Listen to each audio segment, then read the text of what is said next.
welcome to a next episode of the World Open Innovation Conversations. My name is Marcel Bogers. I'm a professor of open and collaborative innovation, and I'm here joined by... Hello, my name is Marisol Menendez. I am an open innovation practitioner for many years now, and an open innovation and ecosystem orchestration fangirl, I must say. And we are happy to have these conversations about different topics in depth about open innovation. Marcel, I'm very happy to be here today with you and with all our friends here today. Like always, it's a pleasure. And today we have the honor of having Kamran Bagheri, all the way from Iran, to explore a few topics related to open innovation and to learn a little bit more from your experience. And of course, I will ask you to introduce yourself a little bit so we can get to know you a bit better. But also just to say, the reason for inviting you is also that you also have a very interesting profile in terms of open innovation, both from research and from practice. And that's what we hope to learn a little bit more from during today's conversation. But first of all, before we delve into the details, maybe you can just introduce yourself, say a little bit about your background, where you're from, and what you're currently doing. Thank you, Marcel. It's a pleasure to be here. I think launching this podcast is a fantastic idea. It offers the open innovation community a new opportunity, actually, to share, a new channel to share insights. I listened to your previous episode with Wim, and it was truly excellent. My name is Kamran Bagheri, and my journey with open innovation started quite by accident when I came across Henry's book around 2004. The first book on open innovation. And shortly after it was published. At the time, I was the head of IP department, intellectual property department of a big research center. And as I read, I found myself nodding on every page. And it was not like describing a concept. It was like explaining the living, my living at the time. So I started to use the ideas and practice them right away and explain them for my colleagues and for other managers. And eventually I decided to translate the first book into Persian language. And that was my first connection with Henry. Actually, Henry, what he did, he was not just capturing the importance of opening up the innovation process, but also explaining the complexities of IP strategy. For those who don't know, Henry Chesbrough is also a great professor in the field of intellectual property. So I saw the concept in the reality that I've never seen before. So I started applying the ideas right away. And after that, I went on to do my PhD in Italy at Scholar-Practitioner Sant'Anna. My thesis was on open IP management in the open innovation context. And as you know, we share many good mutual friends from those days at Italy, yes. Including Professor Piccaluga and Alberto Di Menin and Maral Mehdad.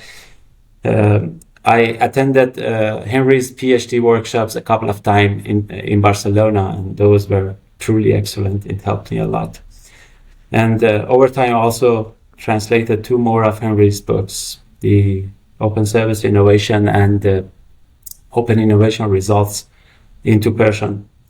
Even though I returned to industry, but I always remained in touch with innovation research.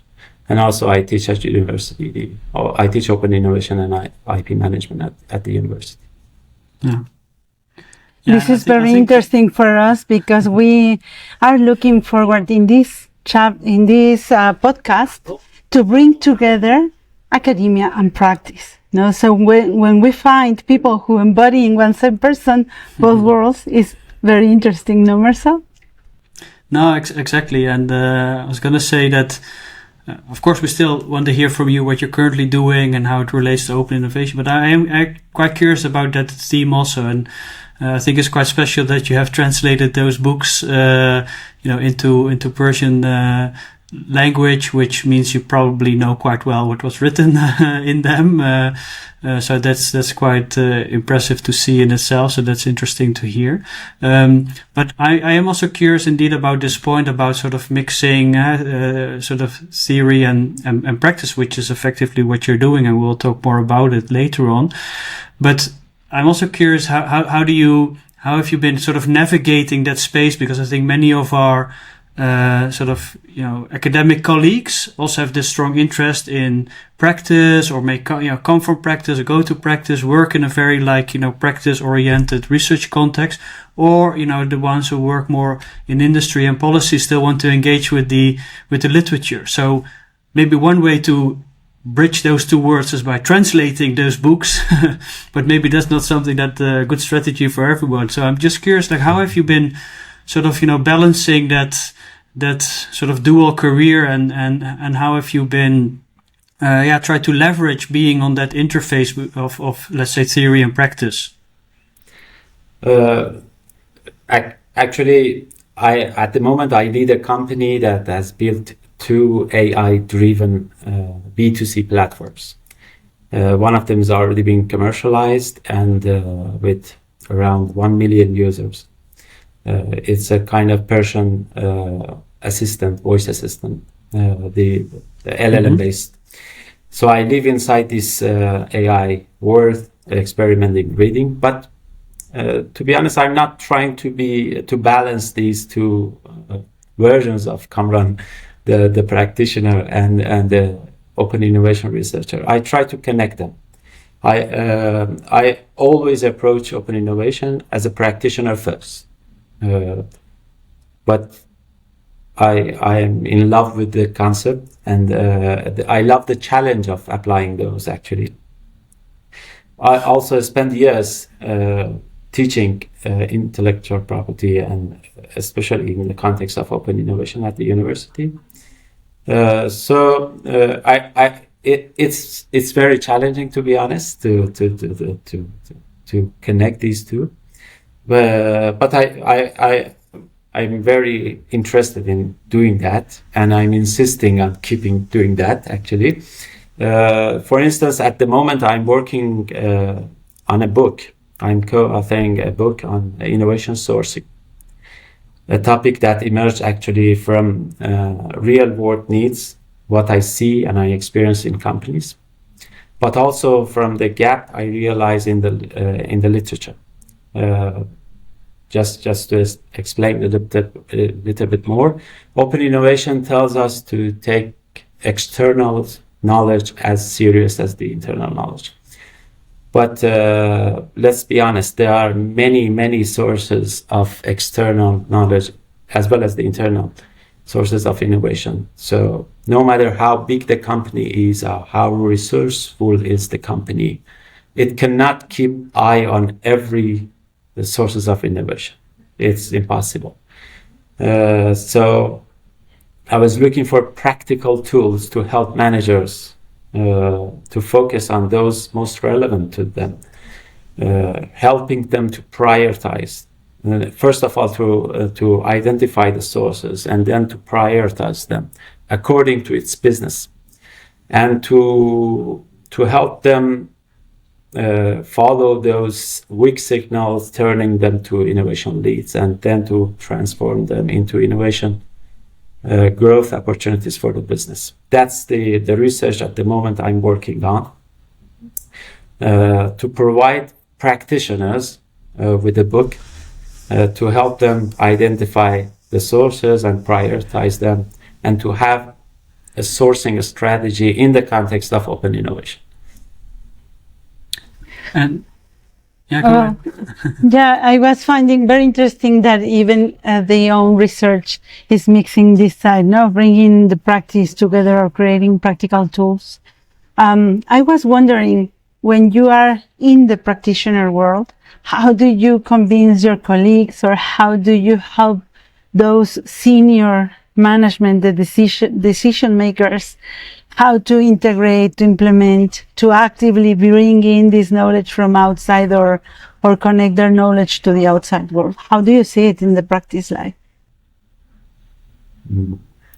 It's quite challenging at the beginning, as you already know, because you are also from the practitioner side.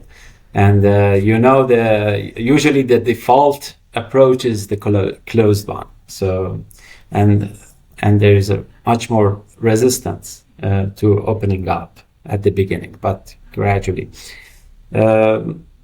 But let me give you a hint of what I do, especially how I communicate this to managers. I believe one of the most powerful things that Henry did was offering a table of contrasting pre-assumptions of closed versus open innovation. I'm sure you know that the pre-assumptions that the smartest people work for us, as the closed innovation people imagine, versus the fact that it's impossible to do that, and the smartest people can't be all in our company.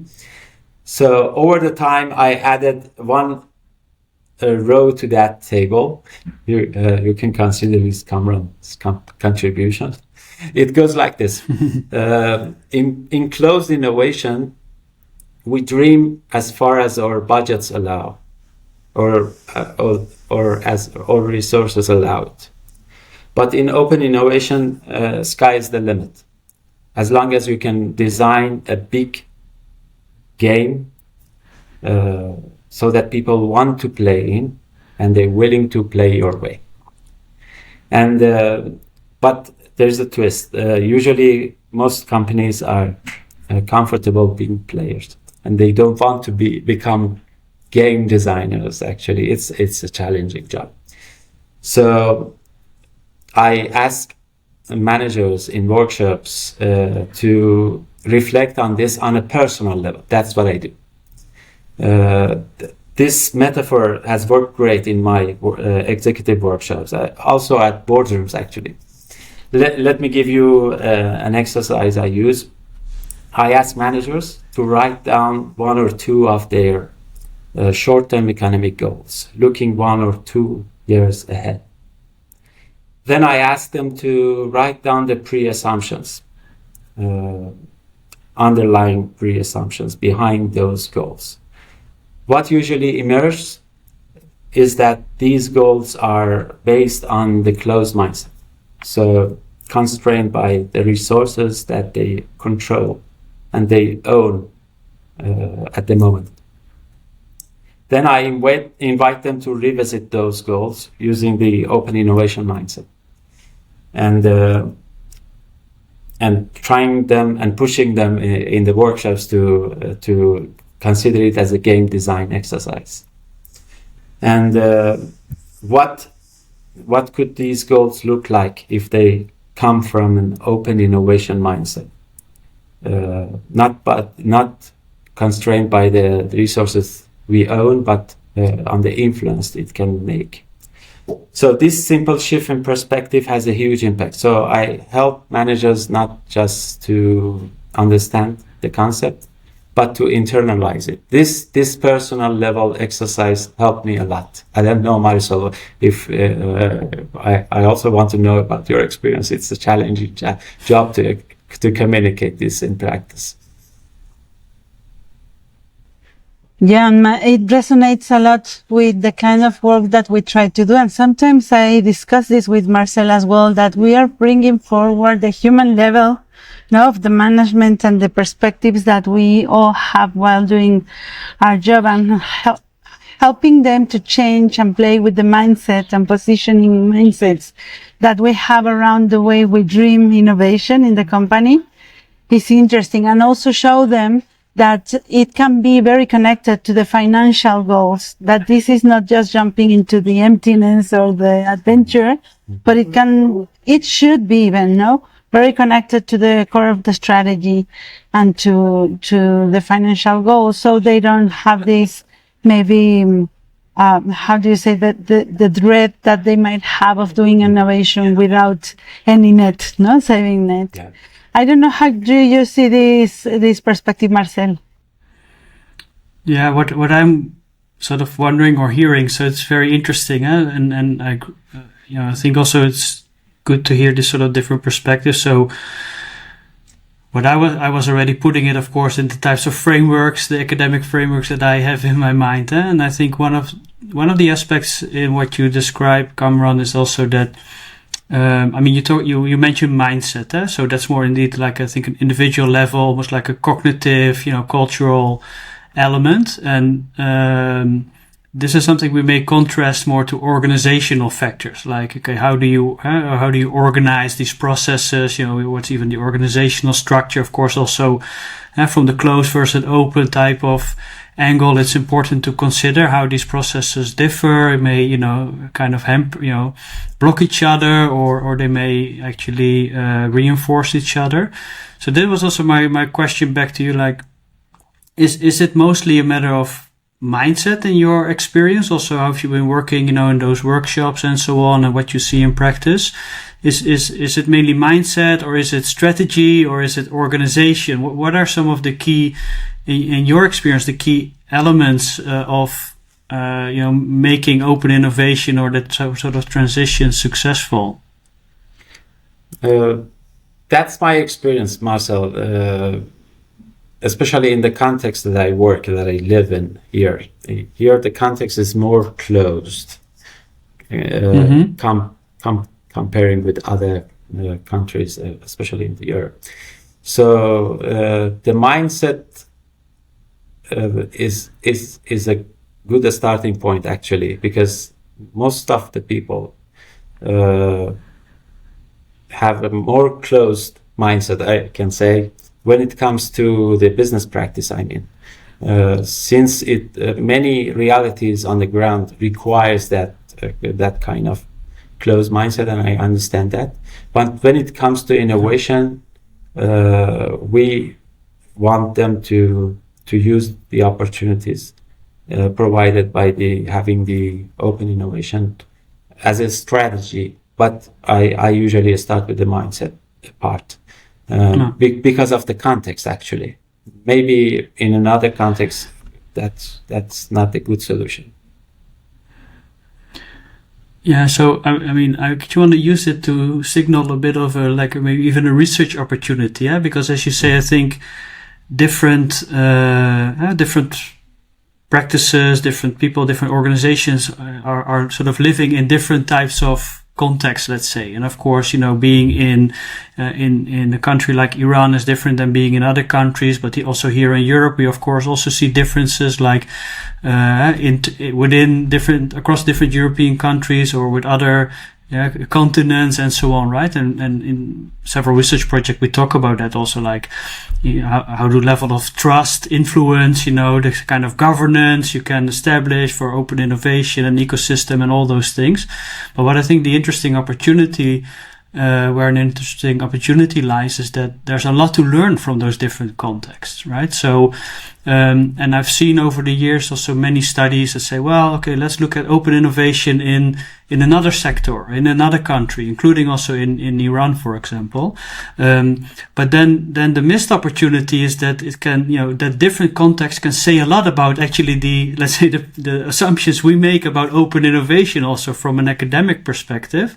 So that's just the kind of thing I wanted to signal, that I think, especially in those kinds of different contexts, we can learn a lot about, okay, under which conditions do certain aspects of open innovation work well or less well. And I think it can say a lot about the assumptions and the theoretical sort of underpinnings of all those mechanisms that we are interested in. So I think, and that's what you are living, of course, and you have also of course, worked and lived in different of those quote unquote contexts. So, and I think that is basically what you are experiencing, right? Exactly. Yeah. Now, and sorry, Marcel, just to add that this, because we were talking about the human dimension, and the mindsets and how we're applying that. And so that's when the culture comes in so strongly, and you can even compare the differences of culture, comparing sectors, even in the same city or in the same country, and having this capacity to intertwine and connect different cultures that happens at the ecosystem level as well, like creating complementaries among these cultures is important, and even scale it between countries or between different kind of collaborations. It even happens between academia and industry, Mm-hmm. So I find it very, very interesting to think about this mindset and how does a culture play to make it work. Yeah, I do want to bring in another aspect here, especially as you are working also in the AI context. So I think that's, of course, a very hot topic, let's say, as well, both in research and practice. So you explained already a little bit on what you are doing in your company with those different platforms and so on. So I think that's also kind of a fascinating question in itself, sort of the role of AI in some of those open innovation practices. So I would be really curious to hear more from you, kind of where do you see the sort of influence? To what extent is AI maybe enabling open innovation, or is it preventing or replacing it?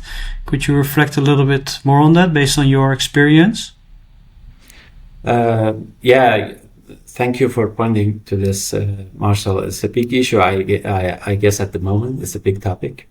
I see a profound effect here, actually. I think of it this way. What Henry did back in early 2000s was recognizing that something fundamental has shifted. The old closed model of innovation could no longer work, and open innovation wasn't a luxury. It became essential, actually. I believe we're experiencing a transformation of much greater depth driven by AI at the moment.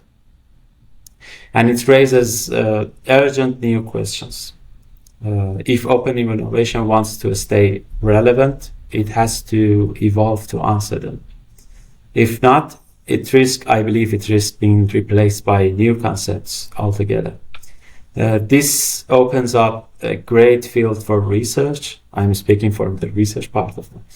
And I also believe that the newest studies on open innovation should leverage emerging IP research, AI research tools to enhance efficiency and deliver timely insights. Let me give you one example. In this new AI-driven era, we are likely to see a few dominant players owning the foundational models, and many other companies building on top of them. These model owners will have unprecedented asymmetric power in this domain, especially if they choose to move closer to the user layer. That threatens the survival of countless smaller businesses in almost all sectors all around the world. And governments may not be able to regulate them as effectively as before, and their power extends beyond national borders. So in this context, what does innovation really mean? I think we're finding new meanings for the concept of innovation at the basic level. And what happens to intellectual property rights and IP management in general? What does an innovation ecosystem will look like in this context? And are we entering a new era of closed innovation? Maybe, what I see and what I experience firsthand is that we can see a new kind of closed innovation growing around this concept. Or just to give you another perspective, open innovation was in part a response to a shrinking product and technology life cycle back in the early 2000s. But now, under the influence of AI, those life cycles had become radically shorter. AI agents and super agents can render mature digital businesses obsolete overnight. And actually, just look at the sharp decline in web search volume over the last couple of months. Digital ad agencies are being disrupted at an incredible pace. So the question becomes, how must the open innovation concept evolve in order to remain relevant and useful in such an unpredictable and fast-moving context? And these are not abstract questions. These are on the table at the moment. And they demand deep, fast, and adaptive research to answer them, actually. And I think it's both exciting and warning. For this personally, I'm excited, very excited, to be part of that next chapter. I call it next chapter open innovation, both from the practitioner, as a practitioner and as a researcher. But I think it opens up a great field for research. But I guess we need a more efficient, much more efficient research to address these questions.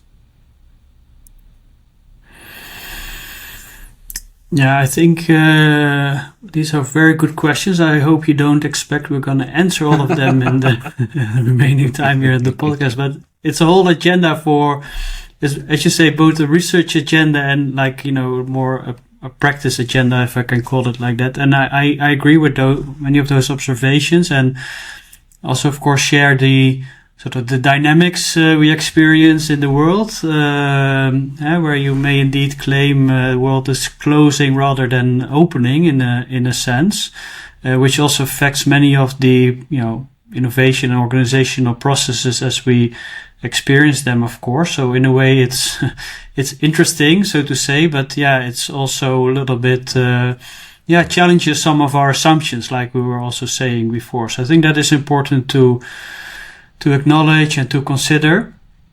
At the same time, I also sense some optimism in your words, and I think I tend to also be an optimistic person, because I also think that there are opportunities, right? So I think even a concept like open innovation in itself is not just about opening up and giving everything away or something like that, right? Which is actually quite a common misunderstanding in my experience. But it's rather about finding the right balance there. Like, what do you open? What do you close?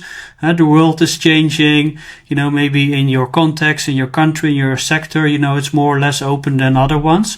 And I think this is exactly where you need to find the right model for your organization, and adjust the mindset and the culture and the organization and all those things. So that's a little bit my interpretation of your comment there.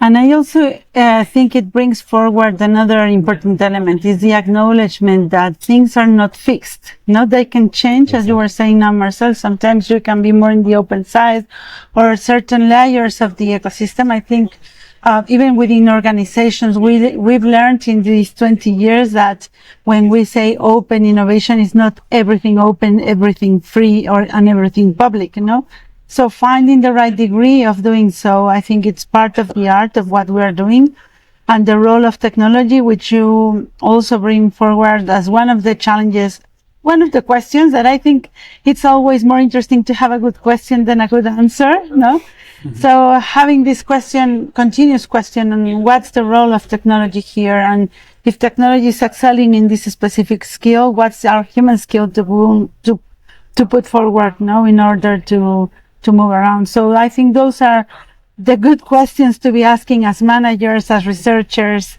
and as people who are trying to bring forward knowledge from from beyond the borders, no? Yeah, so I mean, I need some time to reflect on this because I think we covered quite a lot of ground, so my head is spinning a little bit. But I think it was really interesting to hear your experience and your reflection about. We start a little bit with academia and practice, how you kind of and not, what did you say, not balance, but rather I think integrate or link them. I think that was a good point in itself, of course. And then we discussed many different layers of the whole, let's say, open innovation system, from mindset to organizations to the entire ecosystem, sectors, countries, and so on. Now, so in that sense, I think it's very interesting to hear about your experience. And maybe my final question is a little bit. Maybe you reflected to some extent on it already, but I'd be curious to hear about your expectations for the future. So you said a little bit about, of course, some of the challenges that we face. But maybe let me make the question more specific, sort of for yourself. Like what are some of the next steps in the companies you work with? Or maybe you dive back into the research. I don't know. So what are some next steps for you to address some of these challenges and start to answer some of the questions that you also raised yourself? It's a tough job to do, but in my own business, the platform that I'm making, the AI voice assistant, Persian voice assistant. So what I'm building actually is an agentic system that enable users to do a lot of their day-to-day jobs, to actually do them using the voice command at the very high level, with giving orders at very high level. So by doing so, using the open innovation mindset, we're not going to provide each of these services, but I'm building an ecosystem of service providers on each level and trying to, using the power of AI, the new generation of LLM-based AI, to trying to integrate all these different services, digital services, that each of them used to be a different application, providing a seamless experience for the end user. And that's a very challenging open innovation job, trying to onboard all these players who actually own their own application at the moment, and they're providing their own services, but getting into a deal and to kind of collaboration and onboarding them on this ecosystem. It's my day-to-day challenge at the moment that I like it very, very much. So right now I am like building this ecosystem, and at the moment I'm building this minimum viable ecosystem actually for this platform, and I enjoy it a lot, doing what practicing what I learned in the literature of open innovation in my business directly, using it directly. I like this concept of minimum viable ecosystem and having as a seed for the future growth. I like it very much. No, me too. And I think this is also a good note to end on for this episode here. I think, of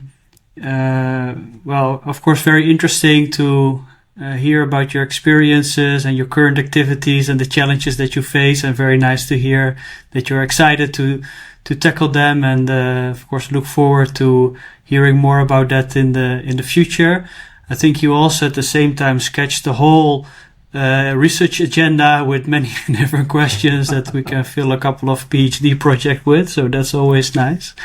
But again, I think especially also on that interface between research and practice, and this is of course nice based on your experience that you're able to reflect on those things, both looking back and looking forward. So yeah, I mean, let me thank you for that anyway. And Marisol, you wanted to Yeah, I wanted to ask Kamran if maybe for a closure you can give an advice or call to action, one for academics and one for practitioners. It's a very tough challenge at the end. For practitioners, I think they need to take AI very seriously,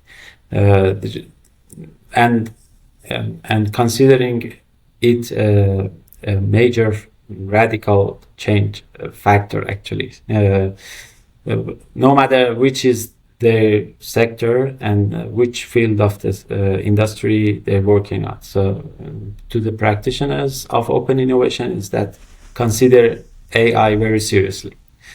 But on the research field, I guess considering the human side of open innovation, as we give more power to these AI agents, which I see every day across many industries and sectors. I believe we need to consider again the human side of the open innovation much more seriously, considering this new fact of giving more and more power to agents, AI agents, and the independence that they're getting every day. We need to look again at the human side. So I expect to see more research in the context of open innovation on the human side of open innovation.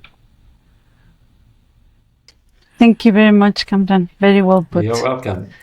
Well, Marcel, I think that we had a very, very interesting session today, talking about both practice and theory and academia. It was very interesting talking to you both, and thank you for having me.